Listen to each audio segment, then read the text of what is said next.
हंसने वाली दवा। किशनगढ़ गांव में कीर्ति अपने बेटे दिवाकर और बहू अंशु के साथ रहा करती थी। तीनों बहुत ही हंसी खुशी अपना जीवन व्यतीत कर रहे होते हैं। अरे बहू, आज खाना मैं बना देती हूँ। नहीं माँ जी, आप क्यों तकलीफ कर रही हैं? आप आराम कीजिए, खाना मैं ही बनाऊंगी। कितनी अच्छी बहू मिली है मुझे। भगवान ऐसी बहू सबको दे।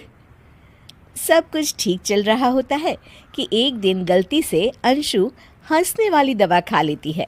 बस उस दिन से सब कुछ बदल जाता है। अरे बहू, मेरे घुटनों में बहुत दर्द हो रहा है, जरा बाम तो दे दे। अरे बाम लगा कर क्या करोगी माँ जी? मैं पाँव दबा देती हूँ। अरे एक तो मुझे पाँव दर्द हो रहा है, ऊपर से तुम हंस रही हो। आई एम सॉरी माँ जी। अरे फिर से हंस रही है, जा तू मेरे कमरे से, मुझे तुझसे बात नहीं करनी। हे भगवान, ये क्या हो गया? अब माँ जी क्या सोचेगी? 2 दिन बाद कीर्ति घर में किटी पार्टी रखती है। उसकी सभी सहेलियां घर आने वाली होती हैं। अरे बहू, मेरी कुछ सहेलियां आज दोपहर को घर आने वाली है। आज कुछ खाने में अच्छा सा बनाना। सहेलियां? क्यों? मेरी सहेलियां नहीं हो सकती क्या? तुम फिर से हंस रही हो? नहीं माँ जी, मैं हंस नहीं रही हूँ। अरे फिर से हंस रही हो और बोल रही हो कि हंस नहीं रही। नहीं माँ जी, मैं तो तुम जाओ मेरे सामने से और किचन का काम कर लो, जाओ। दोपहर को कीर्ति की सभी दोस्त खाने पर आ जाती हैं। अरे वाह, घर तो बहुत सुंदर सजाया है कीर्ति। अरे मैंने कहा, ये सब तो मेरी बहू का कमाल है। अरे वाह, बड़ी गुनी है तुम्हारी बहू तो। हाँ हाँ, खाना भी अच्छा बनाया है। हाँ, बहुत ही गुनी है। तो हमको नहीं मिलवाओगी क्या, या छुपा कर रखोगी अपनी हीरे जैसी बहू को? अरे नहीं नहीं, अभी बुलाती हूँ। अंशु, ओ अंशु, बहू रानी। अंशु बाहर आती है। जी माँ जी। बहू, ये सब मेरी सहेलियां हैं, मिलो सबसे। नमस्ते आंटी। नमस्ते बेटा, बहू तो बहुत अच्छी मिली है तुमको, किस्मत वाली हो तुम। किस्मत वाली? अरे क्या हुआ? हंस क्यों रही हो? नहीं नहीं, मैं हंस नहीं रही हूँ।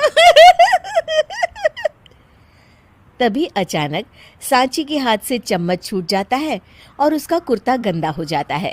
अंशु फिर से हंसने लगती है।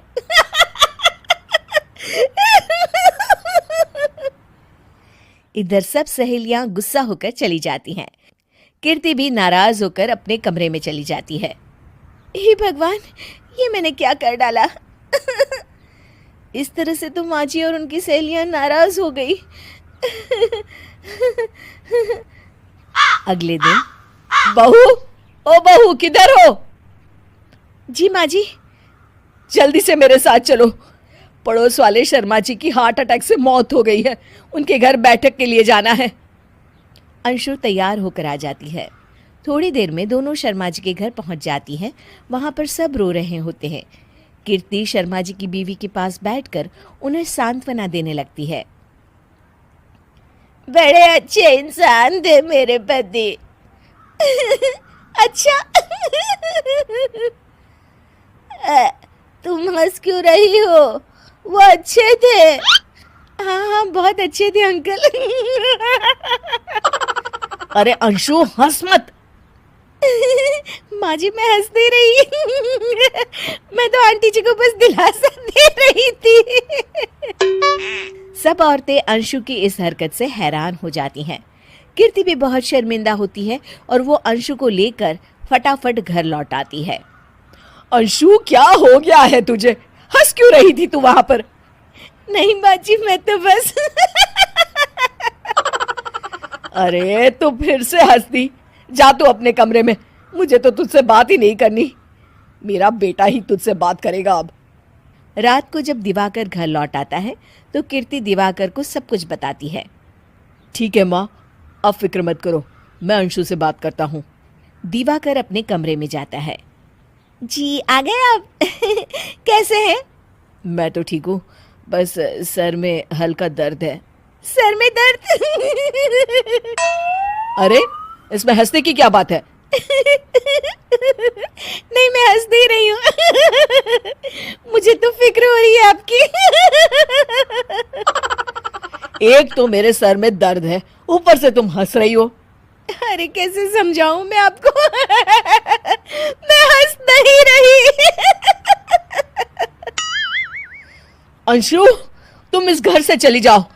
माँ ने मुझे बताया जो भी तुमने शर्मा आंटी के घर किया, और किटी पार्टी में भी। नहीं जी, मैं ऐसे नहीं हूँ। तो अभी क्या हुआ था? क्यों हंस रही थी तुम?